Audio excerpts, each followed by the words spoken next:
அனைவருக்கும் வணக்கம்மா. இந்த திருமந்திர பாட்டு நம்ம எல்லாருக்குமே தெரியும். மரத்தை மறைத்தது மாமத யானை, மரத்தில் மறைந்தது மாமத யானை, பரத்தை மறைத்தது பார்முதல் பூதம், பரத்தின் மறைந்தது பார்முதல் பூதமே. இந்த திருமந்திர பாட்டில் ஒரு மர பொம்மை, இந்த மர பொம்மையை நான் யானையாக பார்க்கும் பொழுது எனக்கு இதில் இருக்கக்கூடிய மரம் தெரிவதில்லை.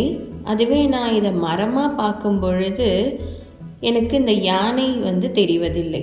அந்த யானைன்றதை மறந்துட்டு மரமாக பார்த்துட்ருக்கோம். அதுபோல் இந்த நகையை நான் நகையாக பார்க்கும்போது தங்கத்தை மறந்துடுறோம். தங்கமாக பார்க்கும் பொழுது இந்த நகை நாமரூப், அதாவது இந்த வடிவத்தையும் இந்த டிசைனையும் மறந்துடுறோம். அதே மாதிரி இந்த கண்ணாடியை கவனம் செலுத்தும் போது பின்னாடி இருக்கிற உருவங்கள் நமக்கு தெரிகிறதில்ல. ஆனால் அதுவே பின்னாடி இருக்கிற எல்லாத்தையும் நான் கவனமாக பார்க்கும் பொழுது கண்ணாடி தெரிவதில்லை.